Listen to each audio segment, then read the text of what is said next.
सींचने की कथा। एक समय की बात है, एक गांव में एक गरीब लेकिन बहुत श्रद्धालु स्त्री रहती थी। वह प्रतिदिन भगवान विष्णु और माता लक्ष्मी की पूजा करती थी। एक दिन उसने सुना कि केला के पेड़ को सींचने से, पानी देने और उसकी पूजा करने से घर में सुख समृद्धि आती है। उसने पूरे मन से हर गुरुवार को केले के पेड़ की पूजा शुरू कर दी। जल चढ़ाती, दीप जलाती और भगवान विष्णु का नाम जपती। कुछ समय बाद उसकी भक्ति से प्रसन्न होकर भगवान विष्णु एक साधु के रूप में उसके घर आए। उन्होंने उसकी परीक्षा लेने के लिए भोजन मांगा। गरीब होने के बावजूद उस स्त्री ने अपने पास का सारा भोजन साधु को प्रेम से दे दिया। साधु, जो वास्तव में भगवान विष्णु थे, उसकी भक्ति और सेवा से बहुत प्रसन्न हुए और उसे आशीर्वाद दिया, तुम्हारे घर में कभी धन धान्य की कमी नहीं होगी। धीरे धीरे उस स्त्री का जीवन बदलने लगा। उसके घर में सुख समृद्धि आने लगी और हमेशा खुश रहने लगी। गणेश और बुढ़िया माई की कथा। एक बुढ़िया थी, वह बहुत ही गरीब और दृष्टिहीन थी। उसके एक बेटा और बहू थे। वह बुढ़िया सदैव गणेश जी की पूजा किया करती थी। एक दिन गणेश जी प्रकट होकर उस बुढ़िया से बोले, बुढ़िया माँ, तू जो चाहे सो मांग ले। बुढ़िया बोली, मुझे तो मांगना नहीं आता, कैसे और क्या मांगूं? तब गणेश जी बोले, अपने बहू बेटे से पूछ कर मांग ले।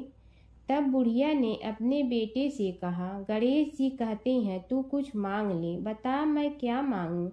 पुत्र ने कहा, माँ तू धन मांग ले। बहू से पूछा तो बहू ने कहा, नाती मांग ले। तब बुढ़िया ने सोचा कि ये तो अपने अपने मतलब की बात कर रहे हैं। अतः उस बुढ़िया ने पड़ोसन से पूछा तो उन्होंने कहा, बुढ़िया तू तो थोड़े दिन जियोगी, क्यों तू धन मांगो और क्यों नाती मांगे? तू तो अपनी आँखों की रोशनी मांग ले, जिससे तेरी जिंदगी आराम से कट जाए।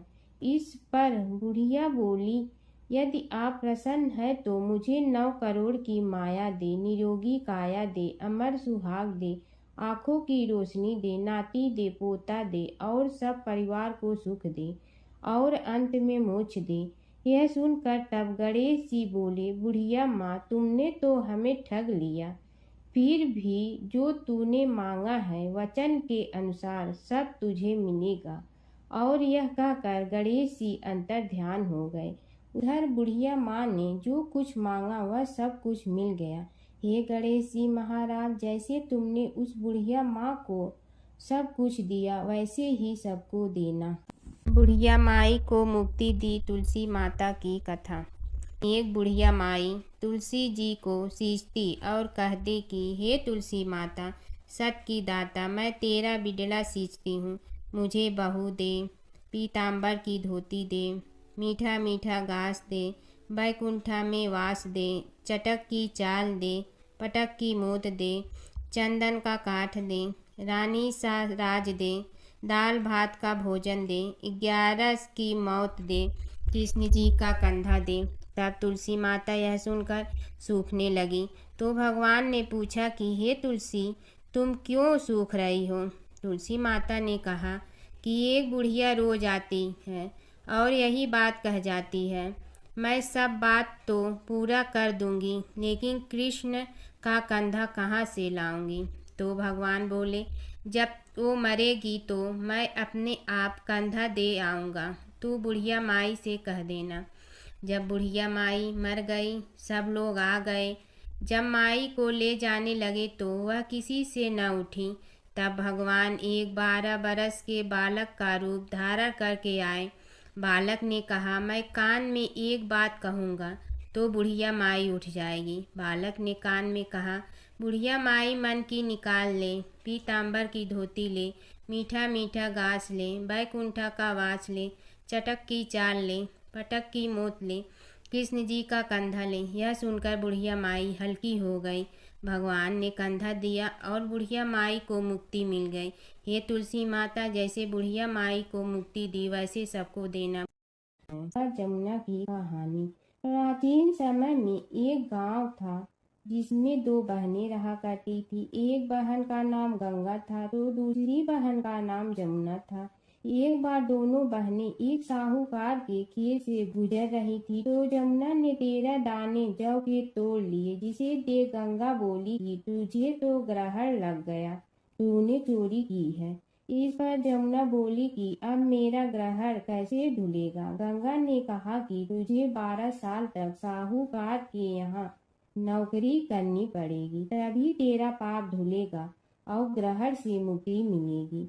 जमुना साहूकार के यहाँ नौकरी के लिए जाती है और अपने लिए काम मांगती है। साहूकार उसे काम पर रख लेता है, लेकिन काम करने से पहले जमुना उसे कहती है कि मैं सारे काम करूंगी लेकिन 4 काम नहीं करूंगी। जूठे बर्तन नहीं मांजूंगी, झाड़ू नहीं लगाऊंगी, बिस्तर नहीं बिछाऊंगी और दिया नहीं जलाऊंगी। 12 साल के बाद कुंभ का मेला लगा तो साहूकारनी भी कुंभ नहाने जाने लगी। यमुना ने उसे जाते देख कहा कि कुंभ के मेले में मेरी बहन गंगा मिलेगी तो उसे यह सोने का टक्का दे देना, इससे वह अपने हाथों में सुंदर चूड़ियां पहन लेगी।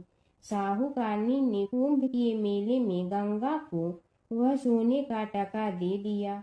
गंगा ने उनसे वह टका लेते हुए कहा कि मेरी बहन को कहना कि उसके 12 वर्ष पूरे हो गए हैं, अब वह वहां वापिस आ जा। साहूकार व साहूकारनी वापिस घर आए तब जमुना मटके में पानी भर रही थी। दोनों जमुना से बोले कि हमने सोने का वह टका तेरी बहन गंगा को दे दिया था और उसने कहा है कि तेरे 12 वर्ष पूरे हो गए हैं, इसलिए अब तुम वापिस जाओ। यह समाचार सुनते ही जमुना सहस्त्र धारा में बदल गई और बहने लगी। जमुना जी का यह रूप देखकर साहूकार और साहूकारनी परेशान हो गई थी। हमारे घर में जमुना माता ने काम किया, हमें तो अब ग्रहण लग गया है, हम यह ग्रहण कैसे उतारेंगे। जमुना भागकर गंगा माता के पास चली गई। गंगा ने जमुना से पूछा कि तुम साहूकारनी से कुछ कहकर आई हो या ऐसे ही बिना बताए आ गई। तब जमुना बोली कि मैं तो कुछ भी बताकर नहीं आई हूँ। गंगा ने कहा कि जा उन्हें धीरज दे आ, नहीं तो उन्हें जीवन भर असंतोष ही रहेगा। गंगा के कहने पर जमुना माता ने साहूकारनी को सपने में दर्शन दिए और कहा कि तुम दोनों उल्टे माथे क्यों पड़े हो, जाओ उठकर खाओ पियो। तब दोनों बोले कि हम कैसे उठें, हमें तो ग्रहण लगा है, क्योंकि हमने उल्टे सीधे और पता नहीं कितने नीच कार्य आपसे कराए हैं।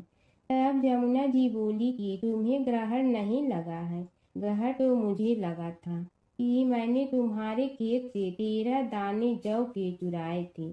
मैं तो अपना ग्रहण उतारने तुम्हारे घर आई थी। मेरा ग्रहण तुम्हारे घर में 12 वर्ष तक रहने से उतर गया है और मेरी मुक्ति हो गई है। जमुना जी ने कहा कि तुम्हें कोई ग्रहण नहीं लगा है, उल्टे मेरे 12 वर्ष तक यहाँ रहने से तुम्हारी भी मुक्ति हो गई है। यह कहकर जमुना जी स्वप्न से चली गई।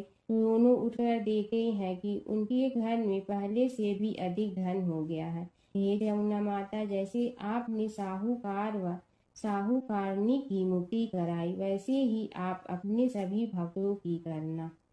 बसेरे की कहानी। किसी गांव में एक भाट व एक जाट रहता था। दोनों में घनिष्ठ मित्रता थी। एक बार जाट अपनी बहन के घर जाने को तैयार हुआ तो भाट अपनी ससुराल जाने को तैयार हुआ। दोनों साथ चल पड़े तो रास्ते में रुककर एक कुएं की मुंडेर पर बैठ गए। जाट ने भाट से कहा कि नगर बसेरा कर लेते हैं। इस पर भाट बोला कि तू ही नगर बसेरा कर ले, मैं तो अपनी ससुराल जा रहा हूँ, वहाँ खूब खातिर होगी। मेरी तू कर ले नगर बसेरा। जाट वहीं कुएं के पास बैठ पानी की घंटी और चावल का दाना लेकर नगर बसेरा करने लगा। नगर बसेरा करने के साथ जाट कहने लगा कि नगर बसेरा जो करे सो मल धोवे पाँव, ताता माड़ा तापसी देगी मेरी माँ। माँ देगी मावशी तेगी द्वारका का वास, मीठा मीठा घास वृंदावन का वास। पाँच कुल्थी छठी रास मेरी जीगड़ो श्री कृष्ण के पास।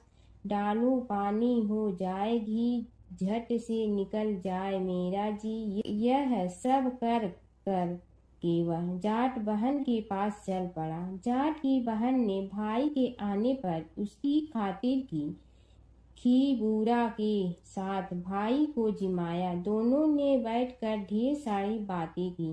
इधर भाट अपने ससुराल पहुंचा तो वहां आग लगी हुई थी। आग बुझाने वह भी लग गया, जिसमें हाथ मुंह भी काले हो गए और खुद भी थोड़ा सुलझ गया। ना रोटी ना पानी के लिए ही किसी ने पूछा। एक पड़ोसन आई तो उसने भाट की सास को कहा कि जमाई आया है, जरा उस आओ भगत कर लो। बुढ़िया बोली कि सब कुछ तो जल गया है, अब कहाँ से आओ भगत करूं। तब पड़ोसन ने ही भाट को एक रोटी के साथ छाछ दी। उसने वही खाकर गुजारा किया। शाम को दोनों फिर घर की ओर चल पड़े और रास्ते में मिल गए और एक दूसरे का हाल पूछा। भाट बोला कि मेरी ससुराल में तो आग लगी हुई थी, आग बुझाते मैं खुद काला हो गया हूँ, ना रोटी मिली ना पानी। जाट बोला कि मेरी तो बहुत खातिर हुई।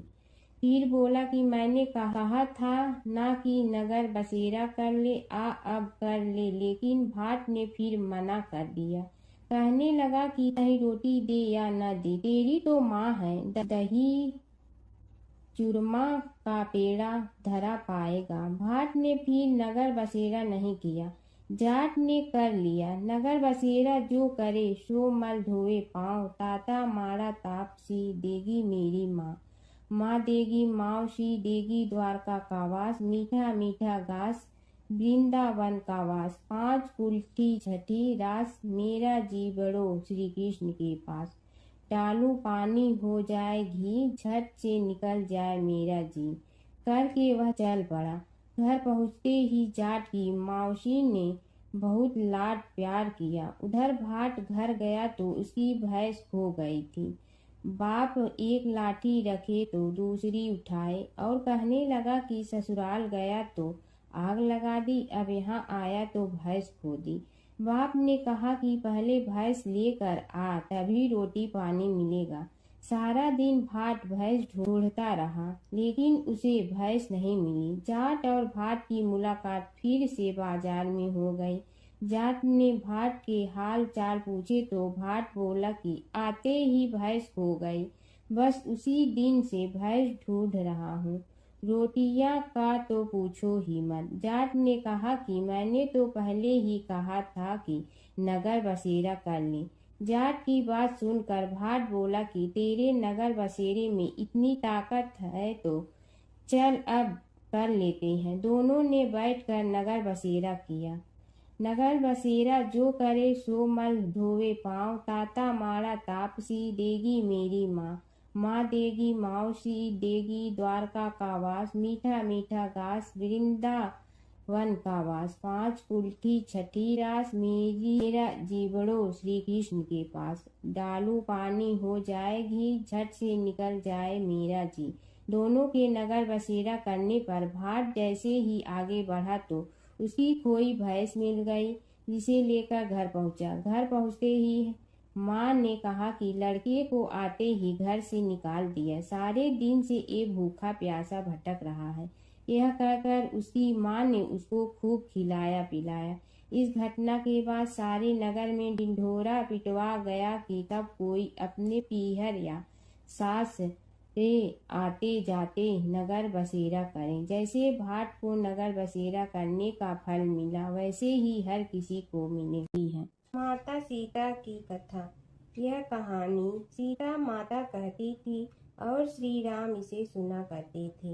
एक दिन श्री राम भगवान को किसी काम के लिए बाहर जाना पड़ा, तो सीता माता कहने लगी कि भगवान, मेरा तो 12 वर्ष का नित्य नियम है। अब आप बाहर जाएंगे तो मैं अपनी कहानी किसे सुनाऊंगी। श्री राम ने कहा कि तुम कुएं की पाल पर जाकर बैठ जाना और वहां जो औरतें पानी भरने आएंगी उन्हें अपनी कहानी सुना देना। सीता माता कुएं की पाल पर जाकर बैठ जाती हैं। एक स्त्री आई, उसने रेशम की जड़ी की साड़ी पहन रखी थी और सोने का घड़ा ले रखा था। सीता माता उसे देख कहती हैं कि बहन, मेरा 12 वर्ष का नित्य नेम सुन लो। पर वह स्त्री बोली कि मैं तुम्हारा नित्य नेम सुनूंगी तो मुझे घर जाने में देरी हो जाएगी और मेरी सास मुझसे लड़ेंगी। उसने कहानी नहीं सुनी और चली गई। उसकी रेशम जड़ी की साड़ी फट गई, सोने का घड़ा मिट्टी के घड़े में बदल गया। सास ने देखा तो पूछा कि ये किसका दोष अपने सिर लेकर आ गई है। बहू ने कहा कि कुएं पर एक औरत बैठी थी, उसने कहानी सुनने के लिए कहा, लेकिन मैंने सुनी नहीं, जिसका यह फल मिला है।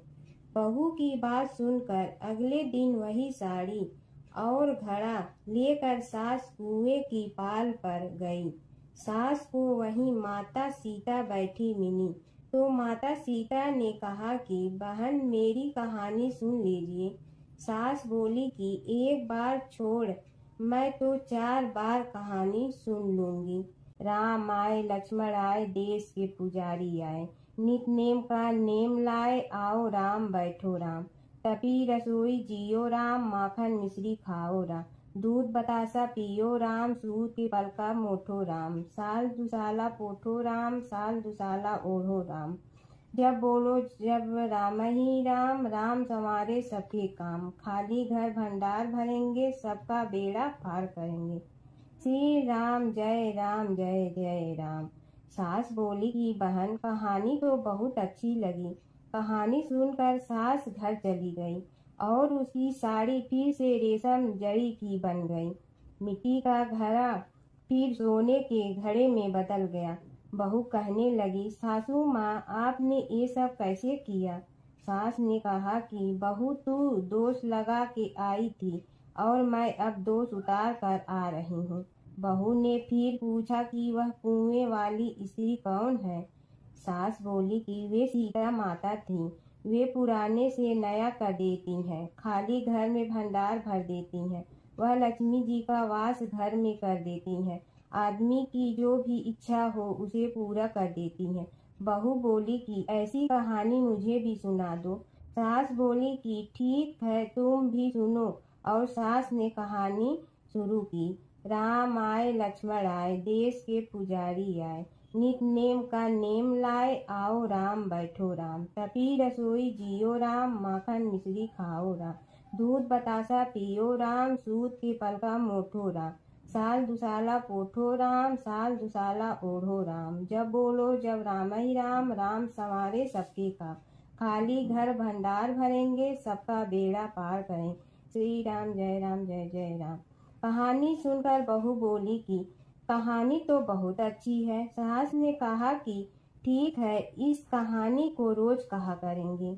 अब सास बहू रोज सवेरे उठती, नहाती धोती और पूजा करने के बाद नित नेम की सीता की कहानी कहती। एक दिन उनके यहाँ एक पड़ोस की औरत आई और बोली कि बहन, जरा सी आँच दे ना। तो वह बोली कि आज तो अभी हमने जलाई ही नहीं। पड़ोसन ने कहा कि तुम सुबह 4 बजे से उठकर क्या कर रही हो। फिर उन्होंने कहा कि सुबह उठकर हम पूजा करते हैं, फिर सीता माता की नित नेम की कहानी कहते हैं। पड़ोसन ने उसकी बात सुनकर फिर कहा कि सीता माता की कहानी कहने से तुम्हें क्या मिलता है। वे बोली कि इनकी कहानी कहने से घर में भंडार भर जाते हैं, सारे काम सिद्ध होते हैं, मन की इच्छा भी पूरी हो जाती है। पड़ोसन कहती है कि बहन, ऐसी कहानी तो मुझे भी सुना दो। फिर वह बोली कि ठीक है, तुम भी यह कहानी सुन लो। राम आए लक्ष्मण आए, देश के पुजारी आए, नित नेम का नेम लाए, आओ राम बैठो राम। सारी कहानी सुनने के बाद पड़ोसन कहने लगी, बहन कहानी तो मुझे बहुत अच्छी लगी। अब वह पड़ोसन भी नित नेम सीता माता की कहानी कहने लगी। कहानी कहने से सीता माता ने पड़ोसन के भी भंडार भर दिए। अब तो पूरे मोहल्ले में नित नेम की कथा चल पड़ी। हर किसी की मनोकामना पूरी होने लगी। हे सीता माता, जैसे आपने उनके भंडार भरे, वैसे ही आप हमारे भी भंडार भरना, सबकी भरना, कहानी सुनने वाले के भी और कहानी कहने वाले के भी। कीड़ी नगरा सींचने की कहानी। एक गांव में एक बुढ़िया माई रहती थी। उसके 2 बेटे तथा बहू भी थे। बुढ़िया माई भगवान श्री हरि विष्णु की परम भक्त थी। अपना जीवन दान धर्म पुण्य कार्य कर्मों में लगाती थी। परंतु बुढ़िया माई कभी भी मंदिर और सत्संग में व तीर्थ स्थानों पर नहीं जाती थी। एक बार गांव में भागवत कथा हो रही थी। बेटे ने कहा, माँ आप सारा दिन घर में रहती हैं, आप मंदिर में भागवत कथा सुनने क्यों नहीं जाती? बुढ़िया माई ने बेटे का मन रखने के लिए कह दिया कि आज जाऊंगी, परंतु नहीं गई। ऐसा करते करते 6 दिन निकल गए। बुढ़िया माई के बेटे ने कहा, माँ आज अंतिम दिन है, आज तो कथा सुनने आपको जाना ही पड़ेगा। सारा दिन घर का काम करके बुढ़िया माई ने जाते जाते इतनी देर कर दी कि अंतिम दिन की भागवत कथा भी समाप्त हो गई। भगवान श्री हरि विष्णु सन्यासी का रूप धारण करके बुढ़िया माई के पास आए और बोले, बुढ़िया माई तुम कहाँ जा रही हो? बुढ़िया माई ने कहा, मैं भागवत कथा सुनने जा रही हूँ। तब सन्यासी रूपधारी भगवान श्री हरि विष्णु ने कहा, अब इतनी देर से क्यों जा रही हो? वहाँ तो अब कथा समाप्त हो गई है, अब वहाँ जाकर क्या करोगी? बुढ़िया माई ने कहा, अब घर से निकली हूँ तो जाकर ही रहूंगी। सब सन्यासी रूपधारी भगवान श्री हरि विष्णु ने कहा कि अब कथा समाप्त हो गई, भक्त लोग भी अपने अपने घर चले गए, अब तुम वहाँ से क्या लाओगी? तो बुढ़िया माई बोली, कुछ नहीं तो मैं वहाँ से एक ईंट ही उठा लाऊंगी। तो सन्यासी रूपधारी भगवान श्री हरि विष्णु बोले, तुम वहाँ से मिट्टी की ईंट लाओगी, उसके बदले में मैं तुम्हें एक सोने की ईंट देता हूँ। बुढ़िया माई ने ईंट ले ली और घर की तरफ चल पड़ी और विचार करने लगी कि यदि यह ईंट मैं घर लेकर जाऊंगी तो बेटे बहू झगड़ने लगेंगे।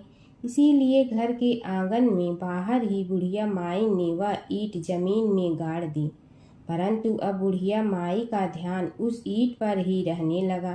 खाने पीने घर के काम करने में सदैव बुढ़िया माई अपना ध्यान सोने की ईंट पर ही लगाई रखती।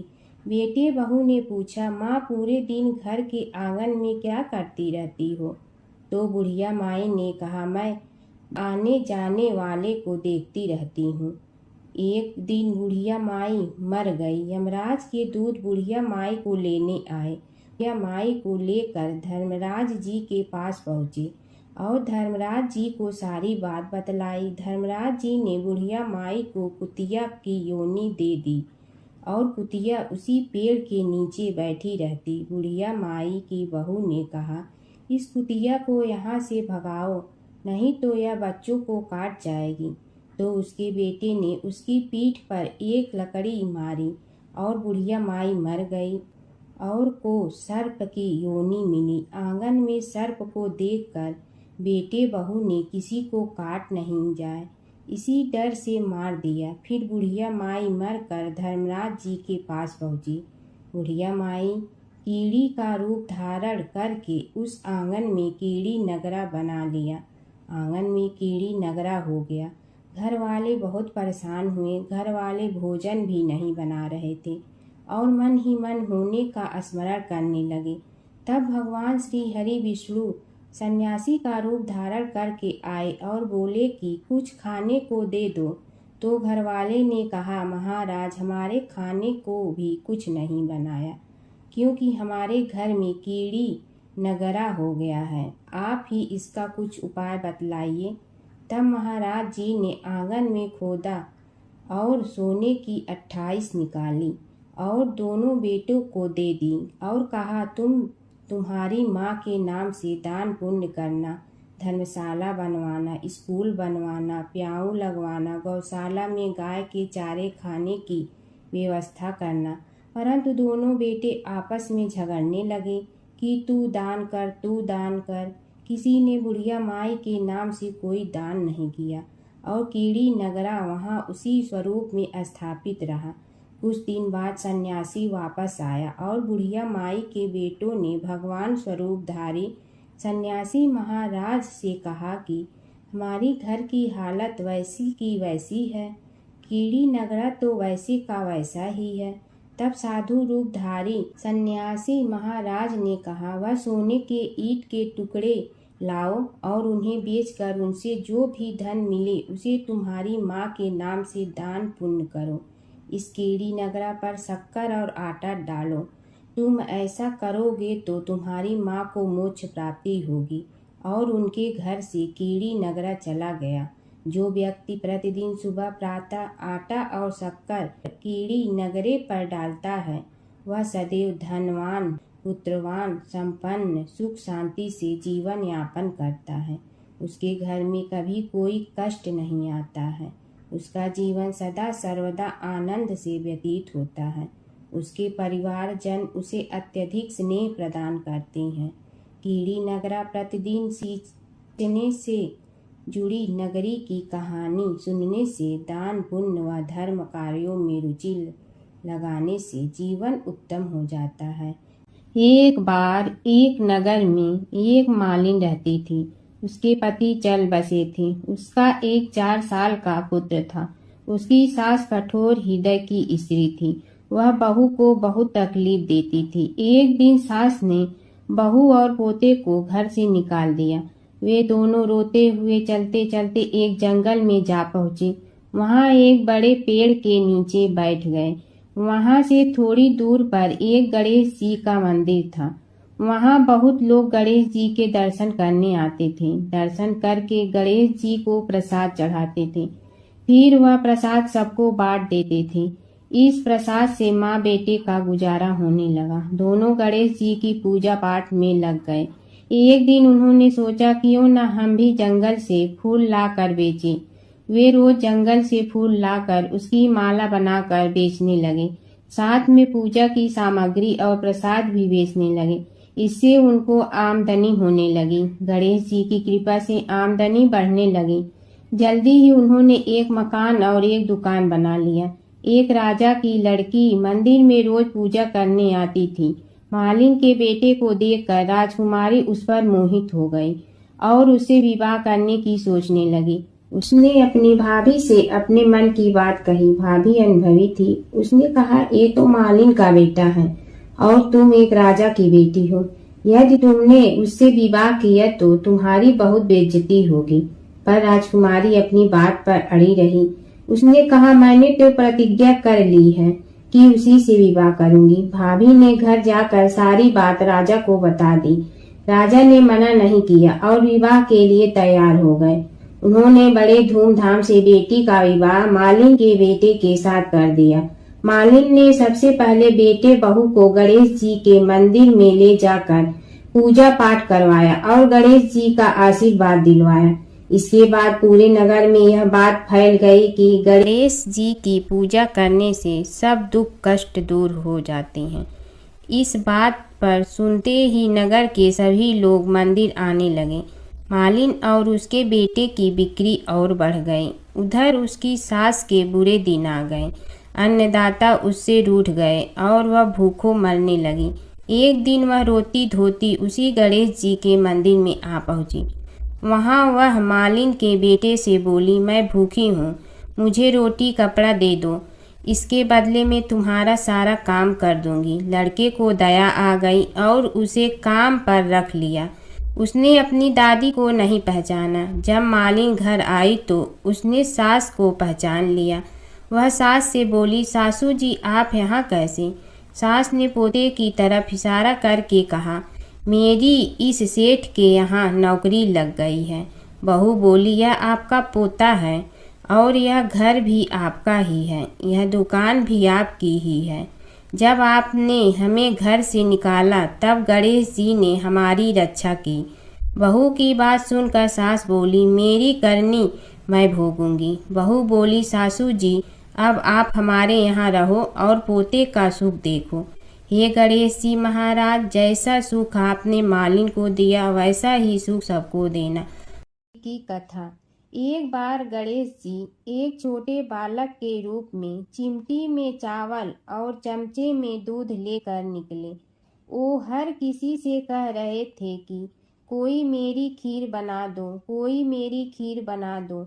एक बुढ़िया बैठी हुई थी, उसने कहा, ला मैं बना दूं। वह छोटा सा बर्तन चढ़ाने लगी। तब गणेश जी ने कहा कि दादी माँ, छोटी सी भगोनी मत चढ़ाओ, तुम्हारे घर में जो सबसे बड़ा बर्तन है वही चढ़ा दो। बुढ़िया ने वही चढ़ा दिया। वह देखती रह गई कि वह जो थोड़े से चावल उस बड़े बर्तन में डाली थी वह तो पूरा भर गया है। गणेश जी ने कहा, दादी माँ मैं नहा कर आता हूँ, खीर तैयार हो गई हो तो। बुढ़िया के पोते पोती खीर खाने के लिए रोने लगे। बुढ़िया ने कहा, गणेश जी तेरे भोग लगाना कहकर चूल्हे में थोड़ी सी खीर डाली और कटोरी भर भर कर बच्चों को दे दी। बुढ़िया की पड़ोसन ऊपर से देख रही थी तो बुढ़िया ने सोचा यह चुगली कर देगी, तो एक कटोरा भर कर उसे भी पकड़ा दिया। बेटे की बहू ने चुपके से एक कटोरा खीर खाई और कटोरा चक्की के नीचे छुपा दिया। अभी भी गणेश जी नहीं आए थे। बुढ़िया को भी भूख लग रही थी। वह भी एक कटोरा खीर खाकर किवाड़ के पीछे बैठकर एक बार फिर कहा कि गणेश जी आपके भोग लगे कहकर खाना शुरू कर दिया। तभी गणेश जी आ गए। बुढ़िया ने कहा, आ जा रे गणेशिया, खीर खा ले, मैं तो तेरी ही राह देख रही थी।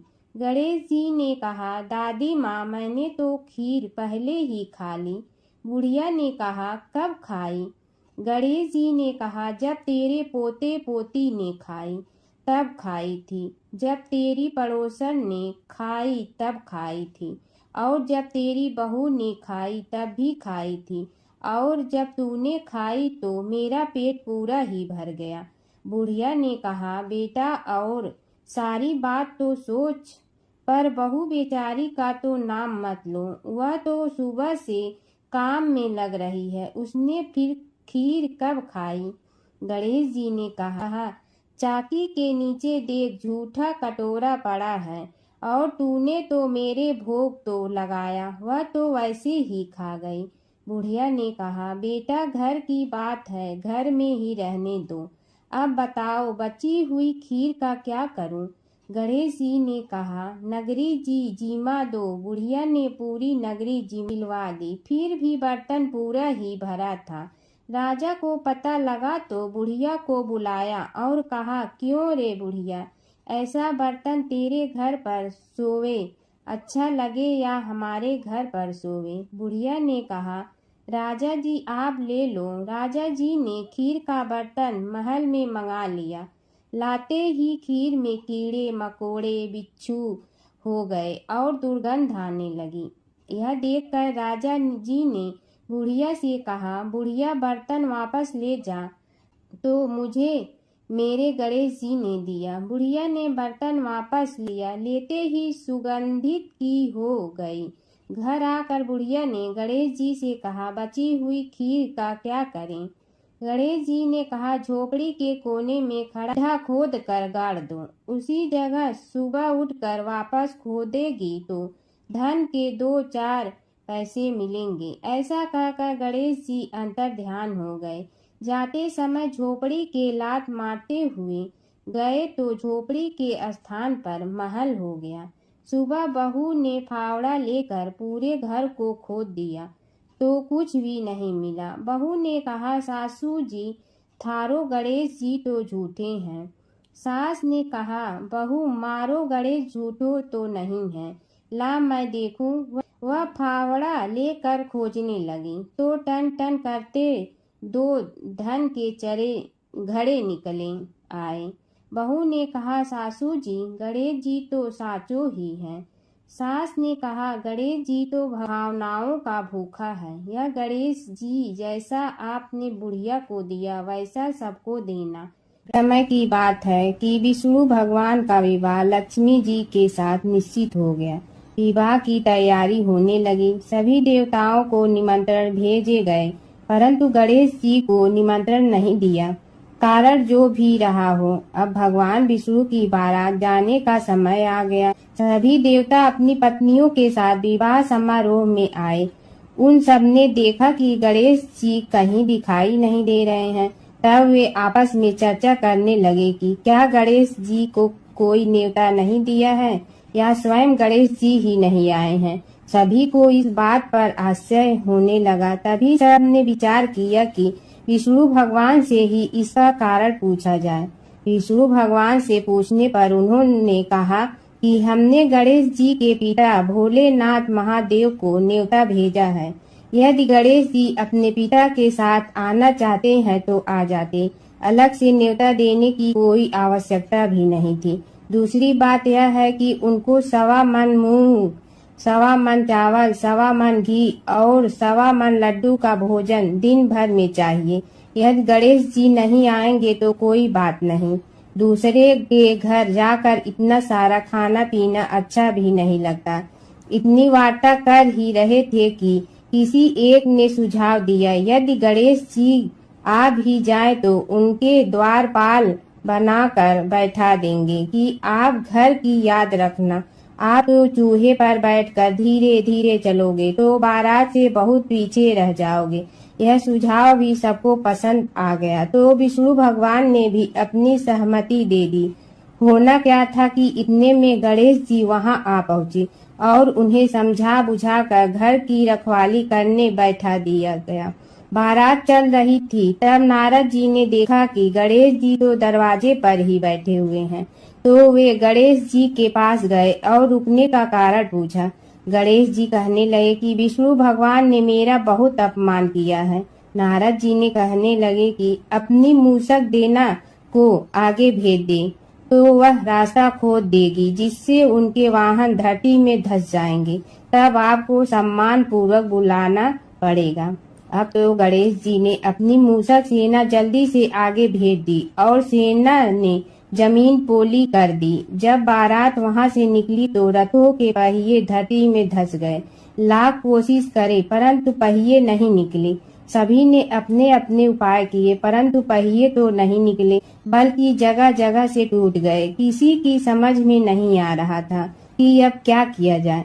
तब तो नारद जी ने कहा, आप लोगों ने गणेश जी का अपमान करके अच्छा नहीं किया। यदि उन्हें मना कर लाया जाए तो आपका कार्य सिद्ध हो सकता है और यह संकट टल सकता है। शंकर भगवान ने अपने दूत नंदी को भेजा और वे गणेश जी को लेकर आए। गणेश जी का आदर सम्मान के साथ पूजन किया। तब कहीं रथ के पहिए निकले। अब रथ के पहिए निकल के परंतु टूट गए तो उन्हें सुधारे गए।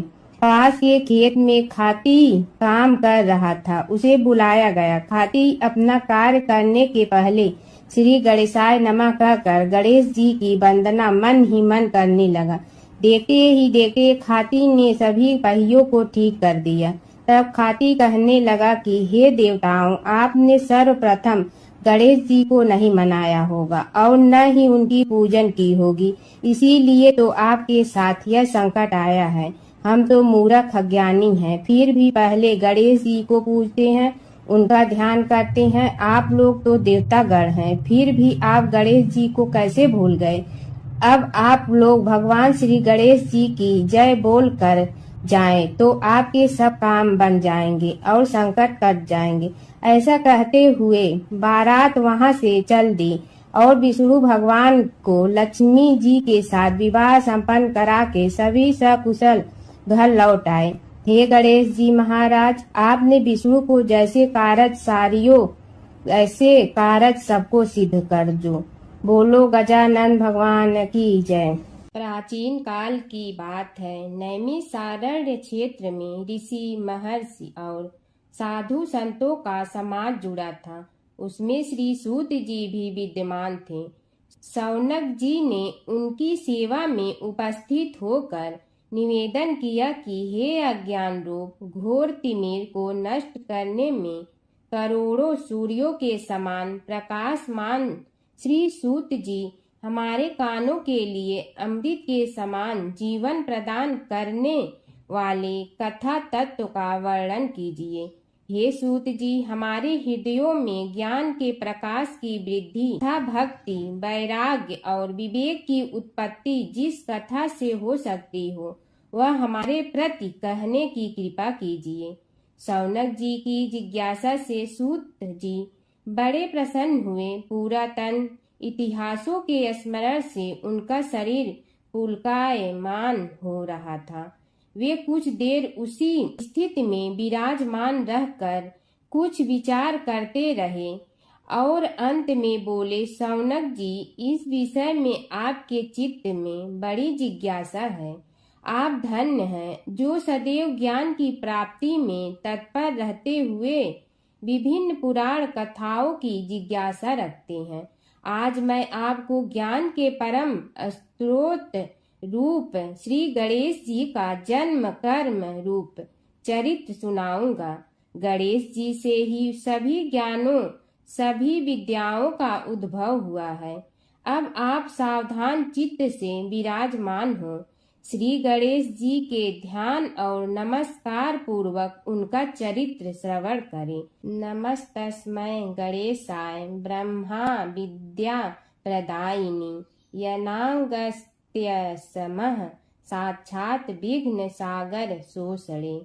कैसे हैं वे श्री गणेश जो सभी प्रकार की ब्रह्म विद्याओं को प्रदान करने वाले अर्थात ब्रह्मा के सगुण और निर्गुण स्वरूप पर प्रकाश डालने और जीव ब्रह्मा का अभेद प्रतिपादन करने वाली विद्याओं के दाता हैं। वे विघ्नों के समुद्रों को महर्षि अगस्त के समान शोषण करने में समर्थ हैं। इसलिए उनका नाम विघ्न सागर शोषक के नाम से प्रसिद्ध है। मैं उन भगवान श्री गणेश जी को नमस्कार करता हूँ। प्रथम पूजा के अधिकारी श्री गणेश जी, यह कहकर सूत जी कुछ समय के लिए मौन हो गए और फिर बोले, शौनक जी, भगवान गणेश जी ही सर्वप्रथम पूजा प्राप्ति के अधिकारी हैं। किसी भी देवता की पूजा करो, पहले उनकी पूजा करो। शौनक जी ने निवेदन किया, हे भगवान, हे सूत, सर्वप्रथम यह बताने की कृपा कीजिए कि गणेश जी को प्रथम पूजा का अधिकार किस प्रकार प्राप्त हुआ। इस विषय में मेरी बुद्धि मोह को प्राप्त हो रही है कि सृष्टि रचयिता ब्रह्मा जी, पालन करता भगवान नारायण और संहार करता शिव जी में से किसी को प्रथम पूजा का अधिकारी क्यों नहीं माना गया। यह त्रिदेव ही तो सबसे बड़ा देवता माने जाते हैं। सूत जी ने कहा, शौनक जी, यह भी एक रहस्य ही है। देखो, अधिकार मांगने से नहीं मिलता, इसके लिए योग्यता होनी चाहिए। संसार में अनेकों देवी देवताएं पूजे जाते हैं। पहले जो जिसका इष्ट देव होता है वह उसी की पूजा किया करता है। इससे बड़े देवताओं के महत्व में कमी आने की आशंका उत्पन्न हो गई। इस कारण देवताओं में परस्पर विवाद होने लगा।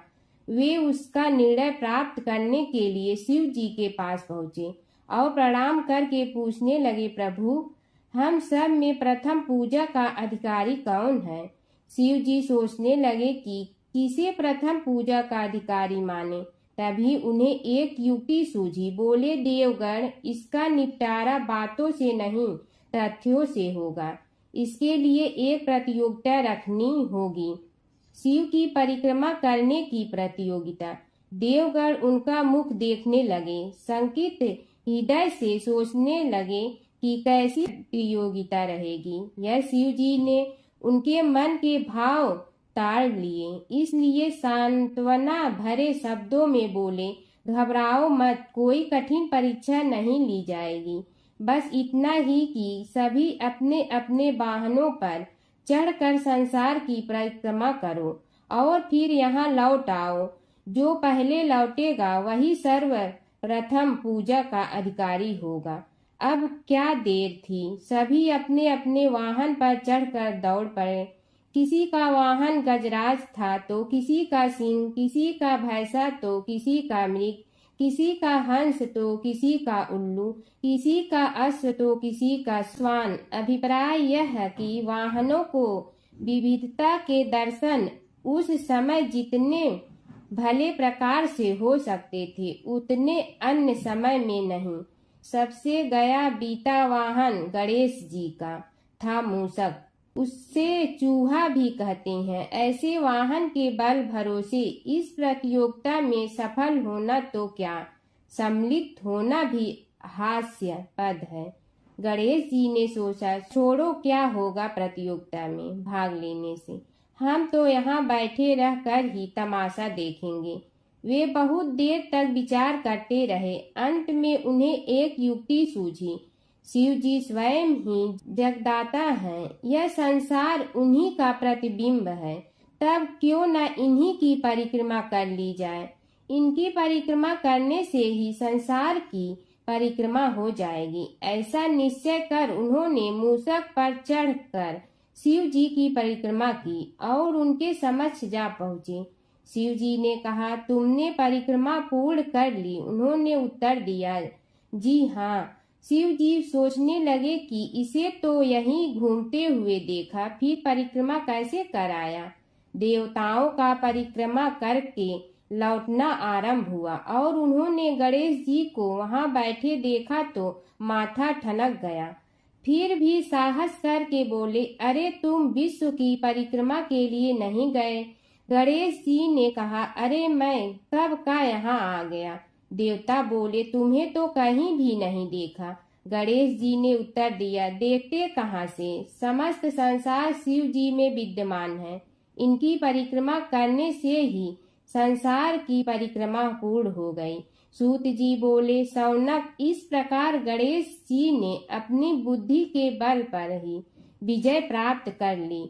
उनका कथन सत्य था, इसलिए कोई विरोध करता भी तो कैसे। बस उसी दिन से गणेश जी की प्रथम पूजा होने लगी। एक समय की बात है, एक भाई बहन रहते थे। बहन का नियम था कि वह अपने भाई का चेहरा देखते ही खाना खाती थी। हर रोज वह सुबह उठती थी और जल्दी जल्दी सारा काम करके अपने भाई का मुंह देखने के लिए उसके घर जाती थी। एक दिन रास्ते में एक पीपल के नीचे गणेश जी की मूर्ति रखी थी। उसने भगवान के सामने हाथ जोड़कर कहा कि मेरे जैसा अमर सुहाग और मेरे जैसा अमर पीहर सबको दीजिए। यह कहकर वह आगे बढ़ जाती है। जंगल के झाड़ियों के कांटे उसके पैरों में चुभा करते थे। एक दिन भाई के घर पहुंची और भाई का मुंह देखकर बैठ गई तो भाभी ने पूछा, पैरों में क्या हो गया है। यह सुनकर उसने भाभी को जवाब दिया कि रास्ते में जंगल के झाड़ियों के गिरे हुए कांटे पांव में चुभ गए हैं। जब वह वापस अपने घर आ जाए तब भाभी ने अपने पति से कहा कि रास्ते को साफ करवा दो, आपकी बहन के पांव में बहुत सारे कांटा चुभ गए हैं।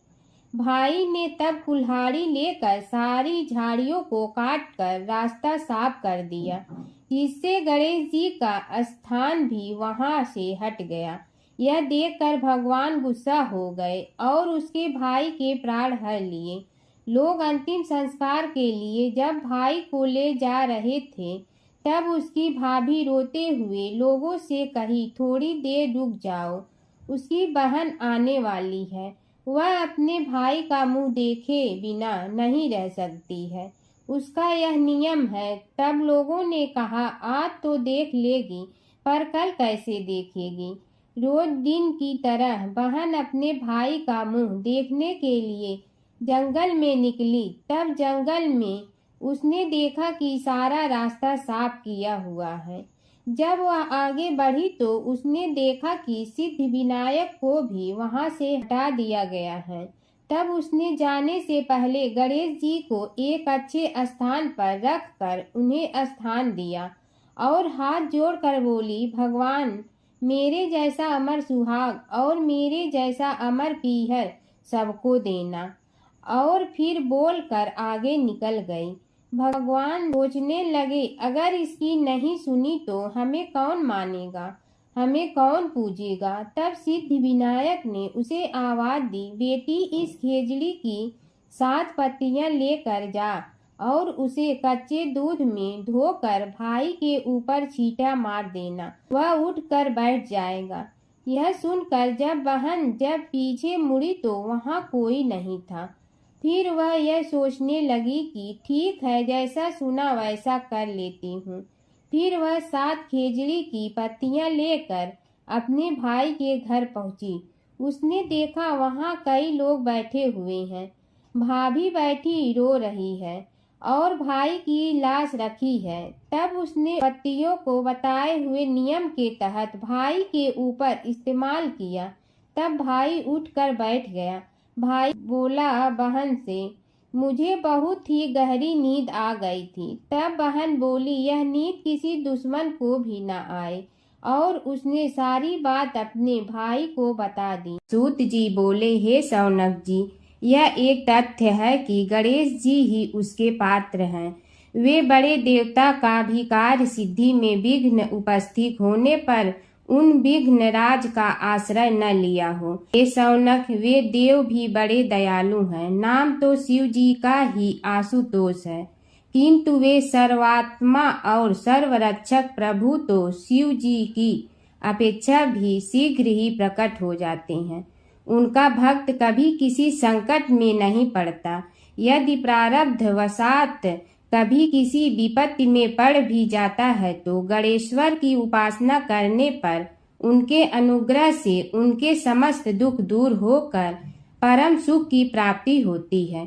शौनक ने कहा, हे सूत जी, हे महाभाग, हे प्रभु, मैं गणेश जी के विभिन्न चरित्रों का अध्ययन करना चाहता हूँ, तो मुझे बताइए कि किस ग्रंथ का अवलोकन करूं। हे दयामय, आपको तो उनके समस्त चरित्र विदित है कि यदि आप ही उन्हें सुनाने की कृपा करें तो मेरा अत्यधिक उपकार होगा। सूत जी बोले, हे शौनक भगवान, गणेश्वर के इतने चरित्र हैं कि उन सब का कथन इस जीवा से संभव नहीं, क्योंकि प्रभु अनंत, प्रभु चरित्र अनंता वाली बात समस्त विद्वान ऋषि मुनि कहते हैं। फिर भी गणेश जी प्रथम पूजा के अधिकारी होने के कारण समस्त देव चरित्रों में जुड़े हुए हैं, इसलिए उनका प्रभाव भी सर्वाधिक व्यापक है। हे मुने, हे शौनक, वे भगवान सर्व समर्थ हैं। वे सभी का तिरस्कार करने में समर्थ हैं, किंतु उनका तिरस्कार कोई भी नहीं कर सकता। यह त्रिलोक्य उन्हीं भगवान के संकेत पर नित्य करता है। इसकी समस्त क्रियाएं उन्हीं की इच्छा पर आश्रित हैं। हे शौनक भगवान गणेश्वर स्वयं कहते हैं, शिवे विष्णु च शक्तौ च सूर्ये मयि निराधिप यो भेद बुद्धि योगः स सम्य योगो मतो मम। हे नरेश्वर, हे वरेण्य, शिव, विष्णु, शक्ति, सूर्य और मुझ गणेश में जो अभेद बुद्धि योग है, मेरे मत में वही सम्यक योग है। इससे यह भी सिद्ध है कि समस्त देवता उन्हीं के स्वरूप हैं।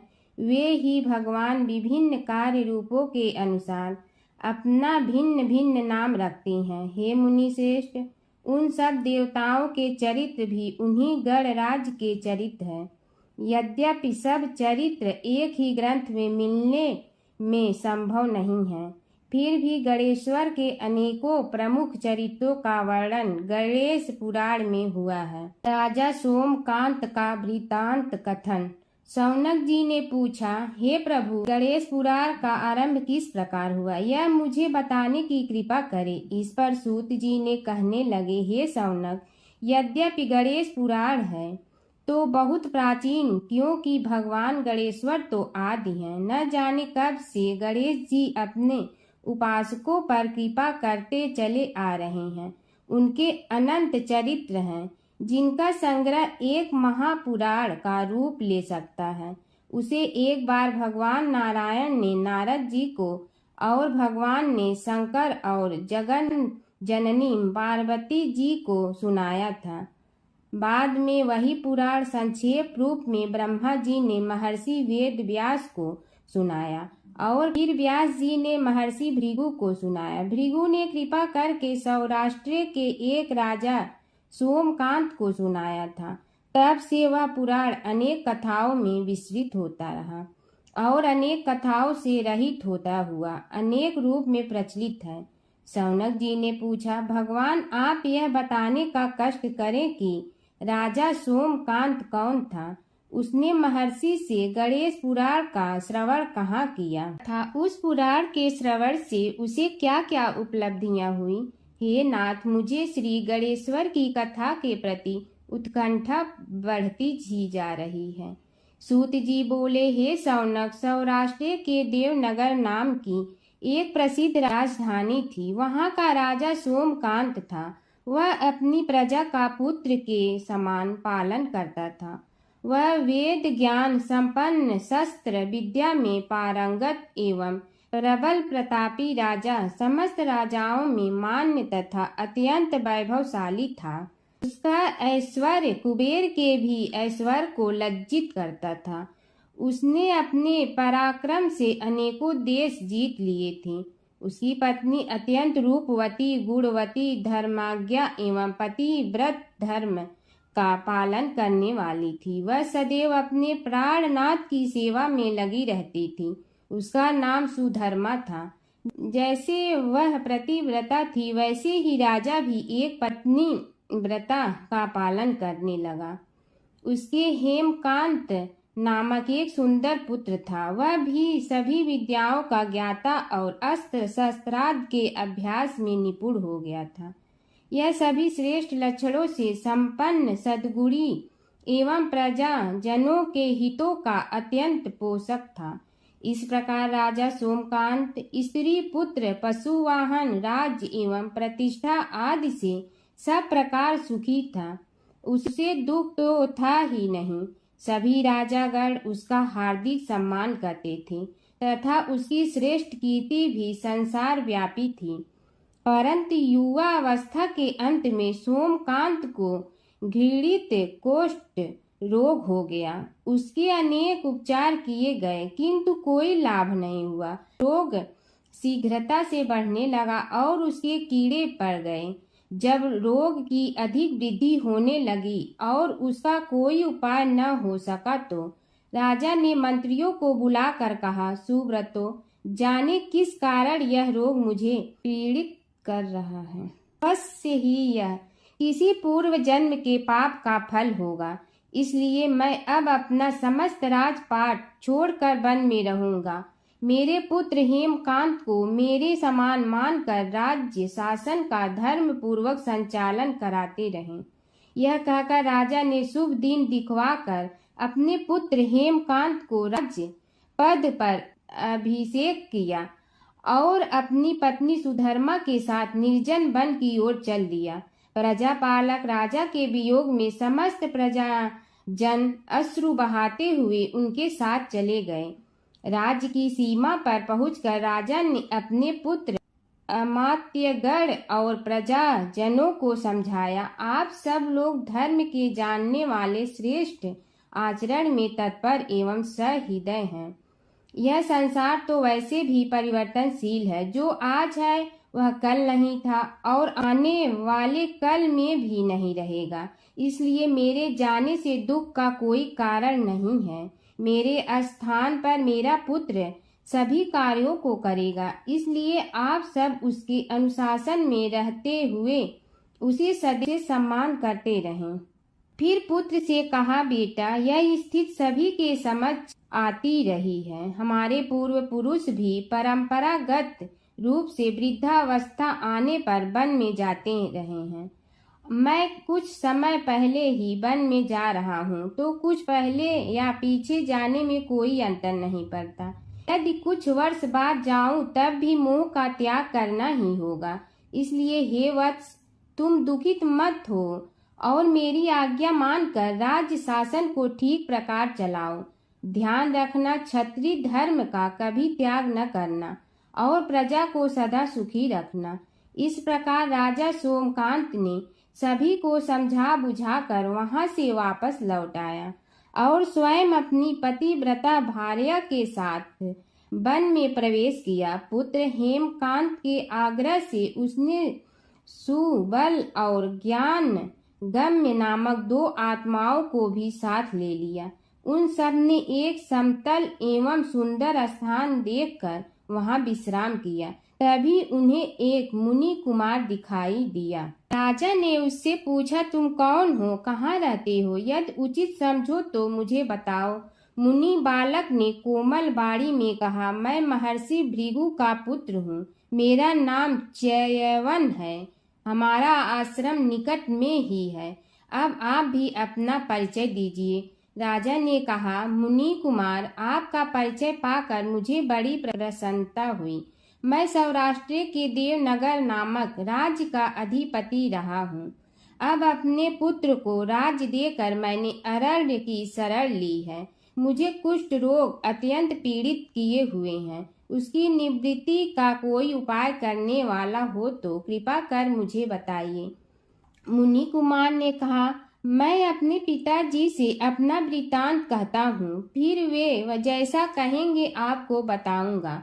यह कहकर मुनि बालक चला गया और कुछ देर में ही आकर बोला, राजन, मैंने आपका वृतांत अपने पिताजी को बताया। उनकी आज्ञा हुई है कि आप सब मेरे साथ आश्रम में चलकर उनसे भेंट करें, तभी आपके रोग के विषय में भी विचार किया जाएगा।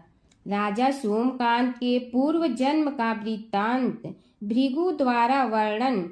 राजा अपनी पत्नी और अमात्यों के सहित च्यवन के साथ साथ भृगु आश्रम में जा पहुंचा और उन्हें प्रणाम कर बोला, हे भगवान, हे महर्षि, मैं आपकी शरण हूँ। आप मुझ कुष्ठी पर कृपा कीजिए। महर्षि बोले, राजन, यह तुम्हारे किसी पूर्व जन्म कृत पाप का ही उदय हो गया है। इसका उपाय मैं विचार करके बताऊंगा। आज तो तुम सब स्नान आज से निवृत्त होकर रात्रि विश्राम करो। महर्षि की आज्ञा अनुसार सबने स्नान भोजन आदि के उपरांत रात्रि व्यतीत की और प्रातः काल स्नान आदि नित्य कर्मों से निवृत्त होकर महर्षि की सेवा में उपस्थित हुए। महर्षि ने कहा, राजन, मैंने तुम्हारे पूर्व जन्म का वृतांत जान लिया हूँ और यह भी विदित कर लिया है कि किस पाप के फल से तुम्हें इस रोग की प्राप्ति हुई है। यदि तुम चाहो तो उसे सुना दूं। राजा ने हाथ जोड़कर निवेदन किया, बड़ी कृपा होगी मुनिनाथ, मैं उसे सुनने के लिए उत्कंठित हूँ। महर्षि ने कहा, तुम पूर्व जन्म में एक धनवान वैश्य के लाडले पुत्र थे। वह वैश्य विंध्याचल के निकट कौलहार नामक ग्राम में निवास करता था। उसकी पत्नी का नाम सुलोचना था। तुम उसी वैश्य दंपत के पुत्र हुए। तुम्हारा नाम कामद था। तुम्हारा लालन पालन बड़े लाड चाव से हुआ। उन्होंने तुम्हारा विवाह एक अत्यंत सुंदरी वैश्य कन्या से कर दिया था, जिसका नाम कुटुम्बिनी था। यद्यप तुम्हारी भार्या सुशीला थी और तुम्हें सदैव धर्म में निरत देखना चाहती थी, किंतु तुम्हारा स्वभाव वासनांध होने के कारण दिन प्रतिदिन उज्जवल होता जा रहा था। किंतु माता पिता भी धार्मिक थे, इसलिए उनके सामने तुम्हारी उज्ज्वलता दबी रही। परंतु माता पिता की मृत्यु के बाद तुम निरंकुश हो गए और अपनी पत्नी की बात भी नहीं मानते थे। तुम्हें अनाचार में प्रवृत्त देखकर उसे दुख होता था, तो भी उसका कुछ बस न चलता था। तुम्हारी उन्मत्तता चरम सीमा पर थी। अपनों से भी द्वेष और क्रूरता का व्यवहार किया करते थे, हत्या आदि कराते थे। तुम्हारे लिए सामान्य बात हो गई। पीड़ित व्यक्तियों ने तुम्हारे विरुद्ध राजा से पुकार की, अभियोग चला और तुम्हें राज्य की सीमा से भी बाहर चले जाने का आदेश हुआ। तब तुम घर छोड़कर किसी निर्जन वन में रहने लगे। उस समय तुम्हारा कार्य लोगों को लूटना और हत्या करना ही रह गया। एक दिन मध्याह्न काल था। गुणवर्धक नामक एक विद्वान ब्राह्मण उधर से निकला। बेचारा अपनी पत्नी को लिवाने के लिए ससुराल जा रहा था। तुमने उस ब्राह्मण युवक को पकड़कर लूट लिया। प्रतिरोध करने पर उसे मारने लगे तो वह चित्कार करने लगा, मुझे मत मार, मत मार, देख मेरा दूसरा विवाह हुआ है, मैं पत्नी को लेने के लिए जा रहा हूँ। किंतु तुम तो क्रोधवश में ऐसे लीन हो रहे थे कि तुमने उसकी बात सुनकर भी नहीं सुनी। जब उसे मारने लगे तो उसने श्राप दे दिया, अरे हत्यारे, मेरी हत्या के पाप से तो सहस्त्र कल्प तक घोर नरक भोगोगे। तुमने उसकी कोई चिंता न की और सिर काट लिया। राजन, तुमने ऐसी ऐसी एक नहीं बल्कि अनेक निरीह हत्याएं की थी, जिनकी गणना करना भी पाप है। इस प्रकार इस जन्म में तुमने घोर पाप कर्म किए थे, किंतु बुढ़ापा आने पर जब अशक्त हो गए तब तुम्हारे साथ जो क्रूर कर्मा थे वे भी किनारा कर गए। उन्होंने सोच लिया कि अब तो इसे खिलाना भी पड़ेगा, इसलिए मरने दो यहीं। अमोघ प्रभाव गणेश उपासना का कथन। राजन, अब तुम निरालंब थे, चल फिर तो सकते ही नहीं थे। भूख से पीड़ित रहने के कारण रोगों ने भी घेर लिया। उधर से जो कोई निकलता तुम्हें घृणा की दृष्टि से देखता हुआ चला जाता। तब तुम आहार की खोज में बड़ी कठिनाई से चलते हुए एक जीर्ण शीर्ण देवालय में पहुंचा। उसमें भगवान गणेश्वर की प्रतिमा विद्यमान थी। तब न जाने किस पुण्य के उदय होने से तुम्हारे मन में गणेश जी के प्रति भक्ति भाव जागृत हुआ। तुम निराहार रहकर उनकी उपासना करने लगे। उससे तुम्हें सब कुछ मिला और रोग भी कम हुआ। राजन, तुमने अपने साथियों की दृष्टि बचाकर बहुत सा धन एक स्थान पर गाड़ दिया था। अब तुमने उस धन को उसे देवालय के जीर्णोद्धार में लगाने का निश्चय किया। शिल्पी बुलाकर उस मंदिर को सुंदर और भव्य बनवा दिया। इस कारण कुख्याति सुख्याति में बदलने लगी। फिर यथा समय तुम्हारी मृत्यु हुई। यमदूतों ने पकड़कर तुम्हें यमराज के समक्ष उपस्थित किया। यमराज तुमसे बोले, जीव, तुमने पाप और पुण्य दोनों ही किए हैं और दोनों का ही भोग तुम्हें भोगना है, किंतु पहले पाप का फल भोगना चाहते हो पुण्य का। इसके उत्तर में तुमने प्रथम अपने पुण्य कर्मों के भोग की इच्छा प्रकट की और इसीलिए उन्होंने तुम्हें राजकुल में जन्म लेने के लिए भेज दिया। पूर्व जन्म में तुमने भगवान गणाध्यक्ष का सुंदर एवं भव्य मंदिर बनवाया था, इसलिए तुम्हें सुंदर देह की प्राप्ति हुई।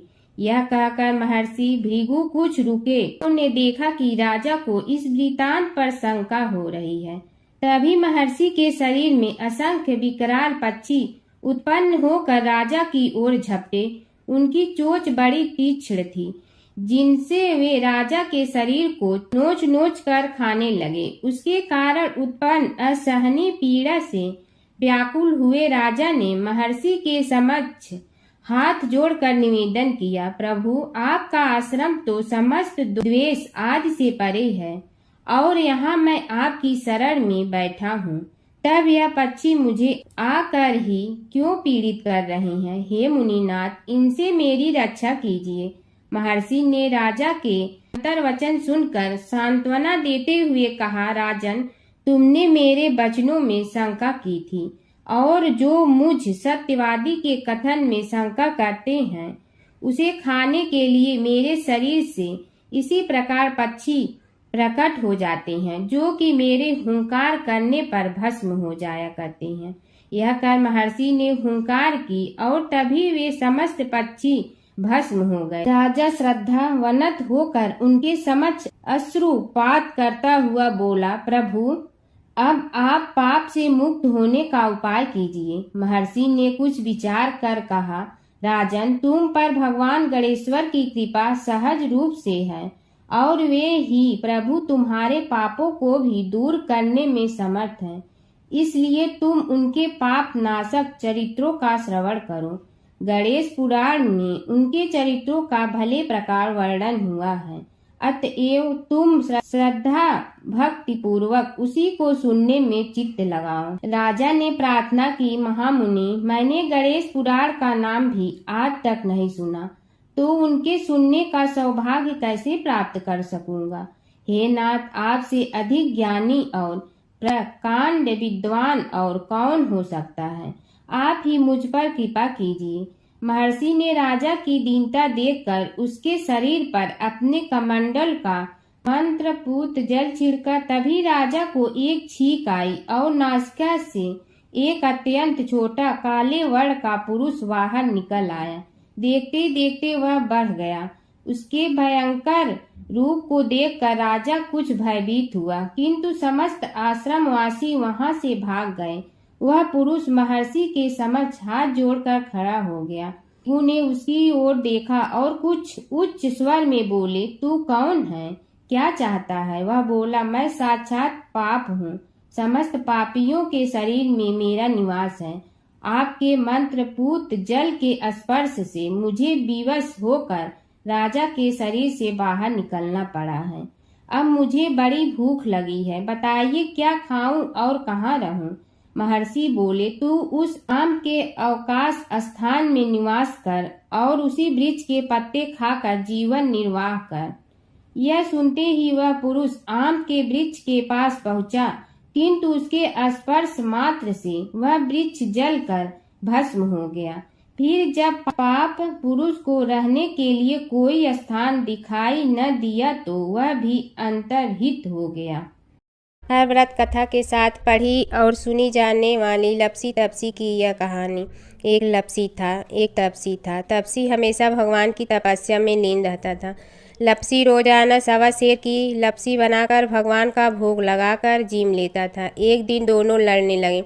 तपसी बोला, मैं रोज भगवान की तपस्या करता हूँ, इसलिए मैं बड़ा हूँ। लपसी बोला, मैं रोज भगवान को सवा सेर लपसी का भोग लगाता हूँ, इसलिए मैं बड़ा हूँ। नारद जी वहाँ से गुजर रहे थे। दोनों को लड़ता देखकर उनसे पूछा कि तुम क्यों लड़ रहे हो। तपसी ने खुद के बड़ा होने का कारण बताया और लपसी ने अपना कारण बताया। नारद जी बोले, तुम्हारा फैसला मैं करूँगा। दूसरे दिन लपसी और तपसी नहाकर अपनी रोज की भक्ति करने आए तो नारद जी ने छुपकर 1.25 करोड़ की एक एक अंगूठी उन दोनों के आगे रख दी। तपसी की नज़र उस अंगूठी पर पड़ी जो उसने चुपचाप अंगूठी उठाकर अपने नीचे दबा ली।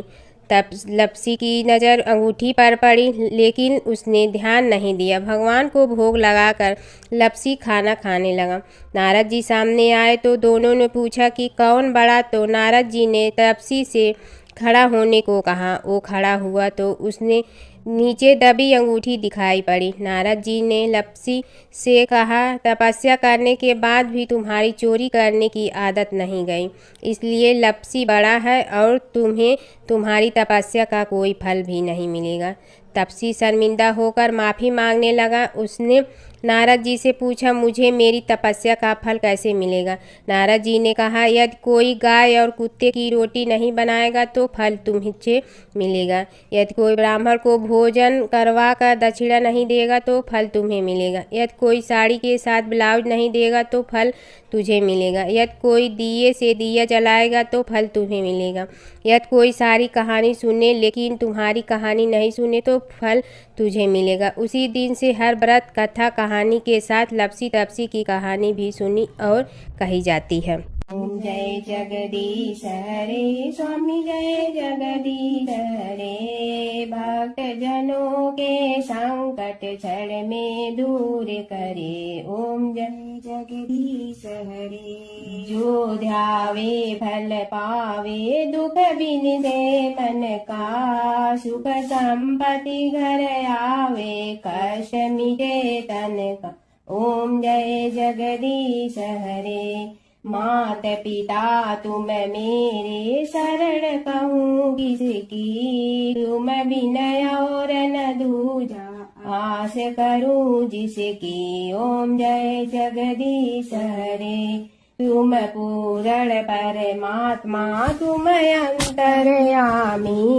पार ब्रह्म परमेश्वर तुम सबके स्वामी। ओम जय जगदीश हरे। तुम बिंदा के सागर तुम पालन करता। मैं मूर्ख कल काम कृपा करो भरता।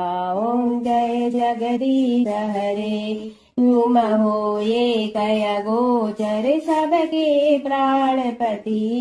किस विधि मिलूं दया में तुमको मैं कुमति। ओम जय जगदीश हरे। दीन बंधु दुख हरता तुम रक्षक मेरे। अपने हाथ उठाओ द्वार पड़ा तेरे।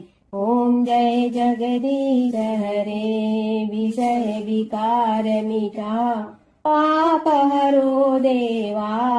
श्रद्धा भक्ति बढ़ाओ संतन की सेवा। ओम जय जगदीश हरे।